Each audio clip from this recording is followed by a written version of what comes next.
നിങ്ങൾ മോഹൻലാലിന്റെ കാലാപാനി എന്ന സിനിമ കണ്ടിട്ടുണ്ടോ? ഒരു കാലത്ത് കാലാപാനി എന്ന പേരിൽ ഭയപ്പെടുന്ന ഒരു തടവറയായിരുന്നു ആൻഡമാൻ. സ്വാതന്ത്ര്യ സമര സേനാനികളുടെ കണ്ണീരും അവരുടെ വിയർപ്പിന്റെ ഓർമ്മകളും ഉറങ്ങുന്ന മണ്ണ്. എന്നാൽ ഇന്ന് അതേ മണ്ണ് സഞ്ചാരികളുടെ സ്വപ്നഭൂമിയാണ്, പ്രകൃതിയുടെ ഒരു അത്ഭുതമാണ്. ബംഗാൾ ഉൾക്കടലിൽ ഇന്ത്യയുടെ പ്രധാന ഭൂവിഭാഗത്തിൽ നിന്ന് ഏകദേശം 1200 കിലോമീറ്റർ അകലെയായി 570-ലധികം ചെറുതും വലുതുമായ ദ്വീപുകൾ ചേർന്ന ഒരു കൂട്ടമാണ് ആൻഡമാൻ നിക്കോബാർ ദ്വീപ സമൂഹം. ആൻഡമാൻ എന്ന പേര് മലായ് ഭാഷയിലെ അന്തുമാൻ അഥവാ ഹനുമാൻ എന്ന വാക്കിൽ നിന്നാണ് വന്നതെന്ന് കരുതപ്പെടുന്നു. നിക്കോബാർ എന്നാൽ നഗ്നരുടെ നാട് എന്നും ഒരർത്ഥമുണ്ട്. പണ്ട് കാലത്തെ ചോള സാമ്രാജ്യത്തിലുള്ള ആളുകളുടെ നാവിക താവളമായിരുന്നു ഈ ദ്വീപുകൾ. ഇന്ത്യക്ക് സ്വാതന്ത്ര്യം ലഭിച്ച ശേഷമാണ് ഈ ദ്വീപുകൾ ഇന്ത്യയുടെ ഭാഗമായി മാറിയത്. സുഭാഷ് ചന്ദ്രബോസിന്റെ ആസാദ് ഹിന്ദ് ഫൗജാണ് ഇവിടെ ആദ്യമായി ത്രിവർണ്ണ പതാക ഉയർത്തിയത്. ഇവിടുത്തെ സംസ്കാരവും വളരെ സവിശേഷതയാർന്നതാണ്. അവിടുത്തെ ചില ആദിവാസി ഗോത്രങ്ങൾ ഇന്നും പുറംലോകവുമായി അധികം ബന്ധമില്ലാതെയാണ് ജീവിക്കുന്നത്. ഇവര് സംരക്ഷിക്കപ്പെട്ട ഗോത്രവർഗ്ഗങ്ങളാണ്. പുറത്തുനിന്നും കുടിയേറി പാർത്തവരും. തമിഴ്, മലയാളം, ഹിന്ദി, ബംഗാൾ തുടങ്ങിയ ഭാഷകളാണ് ഇവർ സംസാരിക്കുക. അതുകൊണ്ട് തന്നെ മലയാളികൾക്ക് ഇത് സ്വന്തം നാട് പോലെ തോന്നാം. ഹിന്ദിയും ഇംഗ്ലീഷും ഒക്കെയാണ് ഇവിടുത്തെ പ്രധാന ഭാഷകൾ. ആൻഡമാനിലേക്ക് പോകാൻ നമുക്ക് 2 പ്രധാനപ്പെട്ട വഴികളാണുള്ളത്. ഒന്ന് വിമാനം, 2 കപ്പൽ. വിമാനമാണെന്നുണ്ടെങ്കിൽ ഡൽഹി, ചെന്നൈ, കൽക്കത്ത, ഹൈദരാബാദ്, ബാംഗ്ലൂരു എന്നീ പ്രധാനപ്പെട്ട നഗരങ്ങളിൽ നിന്ന് അവിടേക്ക് നേരിട്ട് വിമാന സർവീസുകളുണ്ട്. ഇനി കപ്പലാണെന്നുണ്ടെങ്കിൽ ചെന്നൈ, കൊൽക്കത്ത, വിശാഖപട്ടണം എന്നിവിടങ്ങളിൽ നിന്ന് പോർട്ട് ബ്ലെയറിലേക്ക് നേരിട്ട് സർവീസുകളുണ്ട്. കപ്പൽ യാത്രയാണെന്നുണ്ടെങ്കിൽ അത് 2 മുതൽ 3 ദിവസം വരെ എടുത്തേക്കാം. ഇനി നമ്മൾ കേരളത്തിൽ നിന്ന് ആൻഡമാനിലേക്ക് പോകുകയാണെന്നുണ്ടെങ്കിൽ നമുക്ക് നേരിട്ട് വിമാന സർവീസുകളൊന്നുമില്ല. അപ്പോൾ നമുക്ക് ഏറ്റവും എളുപ്പം ചെന്നൈ, ബാംഗ്ലൂർ, ഹൈദരാബാദ് എന്നിവിടങ്ങളിൽ നിന്ന് ഫ്ലൈറ്റ് സ്വീകരിക്കുന്നതായിരിക്കും. ഇനി നമുക്ക് യാത്രയ്ക്ക് ആവശ്യമായിട്ടുള്ള രേഖകൾ എന്തൊക്കെയാണെന്ന് നോക്കാം. ഇന്ത്യക്കാർക്ക് ആൻഡമാനിലേക്ക് പോകാനായിട്ട് പ്രത്യേക പെർമിറ്റോ വിസയോ ഒന്നും ആവശ്യമില്ല. സാധാരണ ടൂറിസ്റ്റ് സ്ഥലങ്ങളിലേക്ക് പോകുന്ന രേഖകൾ മാത്രം മതി. അതായത് Aadhaar, voter ID, driving licence ഇങ്ങനെയുള്ള രേഖകൾ. ഒക്ടോബർ മുതൽ മെയ് വരെയുള്ള സമയങ്ങളാണ് ആൻഡമാൻ സന്ദർശിക്കാൻ ഏറ്റവും അനുയോജ്യം. ഈ സമയത്ത് കടൽ ശാന്തമായിരിക്കും. അതുകൊണ്ട് കടൽ യാത്രകളെല്ലാം സുരക്ഷിതമാണ്.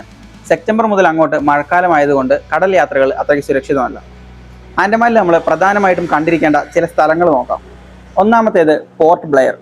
തലസ്ഥാന നഗരിയാണ് ഇവിടം. Cellular Jail, Corbyn's Cove Beach, Chidiya Tapu അതായത് പക്ഷി സങ്കേതം എന്നിവിടം കണ്ടിരിക്കേണ്ട സ്ഥലങ്ങളാണ്. രണ്ടാമത്തേത് ഹാവ്ലോക്ക് ദ്വീപ്, സ്വരാജ് ദ്വീപ് എന്നും പറയാറുണ്ട്. ആൻഡമാനിലെ ഏറ്റവും പ്രശസ്തമായ സ്ഥലങ്ങളിൽ ഒന്നാണിത്. രാധാനഗർ ബീച്ച് ലോകത്തിലെ തന്നെ ഏറ്റവും മനോഹരമായ ബീച്ചുകളിൽ ഒന്നാണ്. ഇവിടെ സ്നോർക്കലിംഗ്, സ്കൂബ ഡൈവിംഗ് തുടങ്ങിയ സാഹസിക വിനോദങ്ങളിൽ ഏർപ്പെടാം. മൂന്നാമതായി നിൽ ദ്വീപ്. ശാന്തമായ ബീച്ചുകളും പ്രകൃതി സൗന്ദര്യവും ആസ്വദിക്കാൻ പറ്റിയ ഒരിടം. ഭാരത്പൂർ ബീച്ച്, ലക്ഷ്മൺപൂർ ബീച്ച് എന്നിവ ഇവിടുത്തെ പ്രധാന ആകർഷണങ്ങളാണ്. റോസ് ദ്വീപ്, നേതാജി സുഭാഷ് ചന്ദ്രബോസ് ദ്വീപ് എന്നിവയും ഇവിടെ അറിയപ്പെടാറുണ്ട്.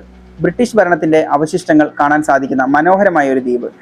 ബാരാറ്റങ് ദ്വീപ്, മഡ് വോൾക്കാനെയും ലൈംസ്റ്റോൺ ഗുഹകളും കാണാൻ പറ്റിയ സ്ഥലം. ഇവിടെ ജർവ ഗോത്രവർഗ്ഗക്കാരെയും ചിലപ്പോൾ കാണാൻ സാധിക്കും. ജോളി ബോയ് ദ്വീപ്, ഗ്ലാസ് ബോട്ട് റൈഡും വളരെ അനുയോജ്യമായ ഒരു സ്ഥലമാണിത്. കടലിലെ അത്ഭുത കാഴ്ചകൾ കാണാൻ ഇത് സഹായിക്കുന്നു. നമുക്ക് ഒരുപാട് സാഹസിക വിനോദങ്ങൾ ചെയ്യാൻ സാധിക്കുന്ന ഒരു സ്ഥലമാണ് ആൻഡമാൻ. ഇനി നമുക്ക് ഇവിടുത്തെ ചെലവിനെക്കുറിച്ചും സുരക്ഷയെക്കുറിച്ചും നോക്കാം. സീസണൽ ടൈമുകളിൽ ഹോട്ടൽ ബുക്കിംഗ് കുറച്ച് ചിലവേറിയതാണ്. എന്നാൽ ബഡ്ജറ്റ് ഫ്രണ്ട്ലി ആയിട്ട് ബുക്ക് ചെയ്യാൻ ആഗ്രഹിക്കുന്നവർക്ക് അങ്ങനെയുള്ള ഹോട്ടൽ ബുക്കിംഗ് സൗകര്യവും അവൈലബിൾ ആണ്. പിന്നെ നേരത്തെ ബുക്ക് ചെയ്യുന്നതും നമ്മുടെ ചിലവ് കുറയ്ക്കാൻ സഹായിക്കും. ആൻഡമാൻ യാത്രക്കാർക്ക് വളരെ സുരക്ഷിതയേറിയ ഒരു നാടാണ്. ഗവൺമെൻറ് വെച്ചിരിക്കുന്ന നിയമങ്ങൾ പാലിക്കുന്നതും യാത്ര ഒഴിവാക്കുന്നതും യാത്രക്കാർക്ക് നല്ലതാണ്. പിന്നെ ഗോത്രവർഗ്ഗക്കാരുടെ അടുത്തേക്കുള്ള പ്രവേശനം കർശനമായി നിരോധിച്ചിട്ടുണ്ട്. ഇങ്ങനെ കാലാപാനി എന്ന് പറഞ്ഞ സിനിമയിൽ നമ്മൾ കണ്ട ഒരു ഭീകരത നിറഞ്ഞ സ്ഥലം മനോഹരമായ ഒരു സ്ഥലമായി മാറിയിട്ടുണ്ട്. യാത്രകൾ ഇഷ്ടപ്പെടുന്നതും പ്രകൃതി ഇഷ്ടപ്പെടുന്നതുമായ എല്ലാവരുടെയും മനസ്സിൽ ഇതൊരു നല്ല ഓർമ്മയായി അവശേഷിക്കും. ഓരോ യാത്രയും തുടങ്ങുന്നത് നമ്മുടെ മനസ്സുകളിലാണ്. ഒരുപക്ഷെ ആൻഡമാനിലേക്ക് പറന്നുയർന്ന വിമാനങ്ങളിലാവാം, അല്ലെങ്കിൽ തിരകളുടെ താളം കേട്ട് വരുന്ന കപ്പലുകളിലാകാം. ആൻഡമാനിലേക്ക് പോകുന്നതിന് മുന്നേ ആൻഡമാനിൻ്റെ കഥ എന്താണെന്ന് നമുക്ക് നോക്കാം. ആൻഡമാൻ ഒരു പ്രകൃതി ഭംഗിയാൽ നിറഞ്ഞ സ്ഥലം മാത്രമല്ല, ആൻഡമാൻ ഇന്ത്യയുടെ ചരിത്രത്തിൻ്റെ ഭാഗം കൂടിയാണ്. അപ്പോൾ നമുക്ക് ആൻഡമാനെ കുറിച്ച് നോക്കാം. ഇന്ത്യയുടെ സ്വാതന്ത്ര്യ ചരിത്രത്തിൽ ആഴത്തിൽ വേരുകളുള്ള ഒരു പേരാണ് ആൻഡമാൻ. കാലാപാനി എന്ന ഭീകരത നിറഞ്ഞ ഒരു ഭൂതകാലവും ഇതിനുണ്ടായിരുന്നു. ഒരിറ്റ് വെളിച്ചം പോലും കടന്നു ചെല്ലാത്ത ഇരുണ്ട ഒരു ദ്വീപ്. ബ്രിട്ടീഷ് ഭരണകൂടം സ്വാതന്ത്ര്യ സമര സേനാനികളെയും രാഷ്ട്രീയ നേതാക്കന്മാരെയും നാട് കടത്താൻ ഉപയോഗിച്ചൊരിടമായിരുന്നു ആൻഡമാൻ. കാലാപാനി എന്ന വാക്ക് കറുത്ത വെള്ളം എന്നതിലുപരി സാമൂഹികമായ ഭ്രഷ്ട് എന്നൊരു വാക്കായി മാറി. ഈ വിദൂരതയും ഒറ്റപ്പെടലും തടവുകാരുടെ മാനസികമായ മനോവീര്യം നഷ്ടമാകാനായിട്ടുള്ള ഒരു ശിക്ഷയായി മാറി. 696 ചെറിയ ഒറ്റപ്പെട്ട സെല്ലുകളാണ് ഇവിടെ ഉണ്ടായിരുന്നത്. ഇത് തടവുകാർ തമ്മിലുള്ള സംസാരം വരെ കുറയ്ക്കാനായിട്ട് കാരണമായി. VD സവർക്കർ, ബതുകേശ്വർ ദത്ത് തുടങ്ങിയ മഹാരഥന്മാരായ സ്വാതന്ത്ര്യ സമര പോരാളികൾ ഇവിടെ കഠിനമായ പീഡനങ്ങൾക്ക് വിധേയമായിട്ടുണ്ട്. ഇന്ന് ഈ ജയിലിൽ ഒരു ദേശീയ സംസ്കാരമായി സംരക്ഷിക്കപ്പെട്ടിരുന്നു. ഇന്ന് ഈ ദ്വീപിൽ നടക്കുന്ന ലൈറ്റ് ആൻഡ് സൗണ്ട് ഷോ അന്ന് ആ കാലഘട്ടങ്ങളിൽ തടവുകാർ അനുഭവിച്ചിരുന്ന പീഡനങ്ങളെ സഞ്ചാരികൾക്ക് മുന്നിലേക്ക് തുറന്നു കാണിക്കുന്നു. ഇത് വെറും ഒരു ഷോ അല്ല, നമ്മുടെ സ്വാതന്ത്ര്യത്തിന് വേണ്ടിയിട്ട് ജീവൻ ബലികഴിപ്പിച്ചവർക്ക് വേണ്ടിയുള്ള ആദരാഞ്ജലി കൂടിയാണ്. ഭാഗം 2. സംസ്കാരങ്ങളുടെ സംഗമം. ആൻഡമാൻ ജനതയും ഭാഷയും. ആൻഡമാൻ ദ്വീപുകളുടെ യഥാർത്ഥ സൗന്ദര്യം കാടുകളിലും കടലുകളിലും എന്ന പോലെ തന്നെ അവിടുത്തെ ജനതകളിലുമുണ്ട്. ആദിവാസി ഗോത്രവർഗ്ഗക്കാരും ഇന്ത്യയുടെ പല ഭാഗങ്ങളിൽ നിന്ന് കുടിയേറി പാർത്ത ജനവിഭാഗങ്ങളെയും നമുക്കിവിടെ കാണാൻ സാധിക്കും. ആൻഡമാൻ ദ്വീപുകളിൽ 4 നെഗ്രിറ്റോ ഗോത്രങ്ങളുണ്ട്. ഗ്രേറ്റ് ആൻഡമാനീസ്, ഓങ്, ജാവറ, സെന്റിനലീസ്. നിക്കോബാർ ദ്വീപുകളിൽ 2 മംഗോളിയൻ ഗോത്രങ്ങളുമുണ്ട്. ഷോംപെയിൻ, നിക്കോബാരീസ്.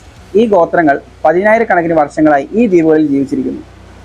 നിക്കോബാരീസ് ഗോത്രങ്ങൾ കൃഷിയെ ആശ്രയിക്കുന്നു. അവർക്ക് അവരുടെ തനതായ കലാരൂപങ്ങളും നൃത്തങ്ങളും ആഘോഷങ്ങളുമുണ്ട്. ചില ഗോത്രവർഗ്ഗങ്ങൾ സെലൻറ്റീസുകാരെ പോലെ ബാഹ്യലോകവുമായി ബന്ധപ്പെടാൻ ശ്രമിച്ചവരെ ആക്രമിച്ചിട്ടുണ്ട്. അതുകൊണ്ട് തന്നെ അവരുടെ സംരക്ഷണം ഉറപ്പാക്കാൻ സർക്കാർ കർശനമായ നിയമങ്ങൾ പാലിക്കുന്നു. ഈ നിയമങ്ങൾ ഉത്തരവാദിത്തമുള്ള ഒരു യാത്രക്കാർ എന്ന നിലയിൽ നമ്മളും പാലിക്കേണ്ടതാണ്. ഔദ്യോഗിക ഭാഷ ഹിന്ദിയാണെങ്കിലും വിദ്യാഭ്യാസത്തിനും ടൂറിസത്തിനും വേണ്ടി ഇംഗ്ലീഷും ഉപയോഗിക്കാറുണ്ട്. ആൻഡമാനിലേക്ക് കുടിയേറി പാർത്ത ആളുകൾ അവരുടെ ഭക്ഷണ രീതിയും സംസ്കാരവും എല്ലാം ആൻഡമാനിലേക്കും കൊണ്ടുവന്നു. ഭാഗം 3. ആൻഡമാനിലേക്ക് ഒരു യാത്ര. എങ്ങനെ എത്താം, എപ്പോൾ പോകാം? നമ്മൾ നേരത്തെ കണ്ടതുപോലെ തന്നെ പ്രധാനമായും 2 മാർഗങ്ങളാണുള്ളത്. ഒന്ന് വിമാനവും മറ്റേത് കപ്പലും. രണ്ടിനും അതിൻ്റെതായ മനോഹാരിതയും യാത്രാ അനുഭവങ്ങളും നമുക്ക് തരാൻ കഴിയും. ഏറ്റവും വേഗതയേറിയ മാർഗം വിമാനം തന്നെയാണ്. വീർ സവർക്കർ ഇന്റർനാഷണൽ എയർപോർട്ടിലേക്ക് നമ്മുടെ ഇവിടുന്ന് ചെന്നൈ, ഭുവനേശ്വർ, ബാംഗ്ലൂർ, കൊൽക്കത്ത എന്നിവിടങ്ങളിൽ നിന്ന് വിമാനങ്ങളുണ്ട്.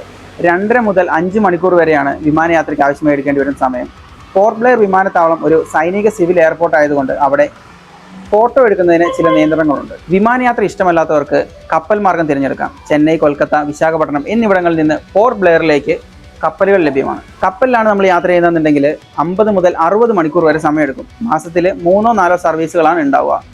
വേഗതയേറിയ യാത്ര ഇഷ്ടമല്ലാത്തവർക്കും കപ്പൽ യാത്ര ഇഷ്ടപ്പെടുന്നവർക്കും ഇത് നല്ലൊരു ഓപ്ഷനാണ്. ഭാഗം 4.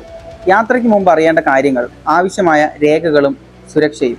ആൻഡമാനിലേക്കുള്ള നമ്മുടെ യാത്ര സുഗമവും സുരക്ഷിതവുമാക്കാനായിട്ട് നമ്മൾ ചില കാര്യങ്ങൾ അറിഞ്ഞിരിക്കേണ്ടതുണ്ട്. ഇന്ത്യക്കാർക്ക് ആവശ്യമായ രേഖകൾ എന്തൊക്കെയാണെന്ന് നമുക്ക് നോക്കാം. ഇന്ത്യൻ പൗരന്മാർക്ക് അങ്ങോട്ടേക്ക് യാത്ര ചെയ്യാനായിട്ട് പാസ്പോർട്ടിൻ്റെയോ വിസയുടെയോ ആവശ്യമില്ല. ചില തിരിച്ചറിയൽ കാർഡുകൾ നമ്മുടെ കൈവശം ഉണ്ടായാൽ മതി. അതായത് ആധാർ കാർഡ്, ലൈസൻസ് തുടങ്ങിയ കാര്യങ്ങൾ. ചില ഗോത്രവർഗ മേഖലകളിലേക്കോ ദേശീയ പാർക്കുകളിലേക്കോ പ്രവേശിക്കാനായിട്ട് നമുക്ക് ചില പ്രത്യേക പെർമിറ്റുകൾ ആവശ്യമായി വന്നേക്കാം. ഇത് പോർട്ട് ബ്ലെയറിലെ ലോക്കൽ അഡ്മിനിസ്ട്രേഷൻ ഓഫീസുകളിൽ നിന്ന് നമുക്ക് ലഭിക്കും. ആൻഡമാനിൽ പൊതുവെ കുറ്റകൃത്യങ്ങൾ കുറവാണ്. മറ്റ് ടൂറിസ്റ്റ് സ്ഥലങ്ങളെ വെച്ച് കമ്പയർ ചെയ്യുകയാണെന്നുണ്ടെങ്കിൽ വളരെ സുരക്ഷിതമായൊരു സ്ഥലമാണ് ആൻഡമാൻ. സെന്റിനലീസ്, ജറാവ തുടങ്ങിയ ഗോത്രവർഗ്ഗക്കാരുടെ അടുത്തേക്കുള്ള പ്രവേശനം ഗവൺമെൻറ് കർശനമായി നിരോധിച്ചിട്ടുണ്ട്. ഈ നിയമം പാലിക്കുന്നത് നമ്മുടെ സുരക്ഷയ്ക്ക് വേണ്ടിയും അവരുടെ സംരക്ഷണത്തിന് വേണ്ടിയുമാണ്. ഭാഗം 5. ആൻഡമാൻ്റെ മാന്ത്രിക കാഴ്ചകൾ. നിർബന്ധമായും സന്ദർശിക്കേണ്ട സ്ഥലങ്ങൾ. ആൻഡമാനിലെ ഓരോ സ്ഥലങ്ങൾക്കും അതിൻ്റേതായ സൗന്ദര്യവും പ്രത്യേകതയുമുണ്ട്. ഇത് നമ്മുടെ യാത്രാ ഡയറിയിലെ എന്നും മനോഹരമേറിയ ഒരു പേജായി നിലനിൽക്കും. കണ്ടിരിക്കേണ്ട സ്ഥലങ്ങളിൽ ഏറ്റവും പ്രധാനപ്പെട്ടത് പോർട്ട് ബ്ലെയർ. സ്വാതന്ത്ര്യ സമരത്തിൻ്റെ സ്മാരകമായ സെല്ലുലാർ ജയിലിൽ ആൻഡമാൻ്റെ യാത്രയിൽ ഒഴിവാക്കാനാവാത്തതാണ്. വൈകുന്നേരങ്ങളിലെ ലൈറ്റ് ആൻഡ് സൗണ്ട് ഷോ നൊമ്പരപ്പെടുത്തുന്ന ഒരു അനുഭവമാണ്.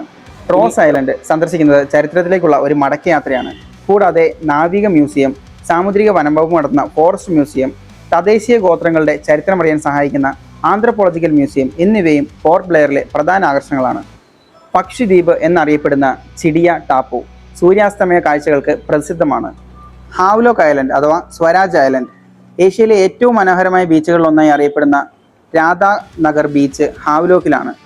വെളുത്ത മണലിൽ നീലവെള്ളവും യാത്രക്കാരെ ആകർഷിക്കുന്നു.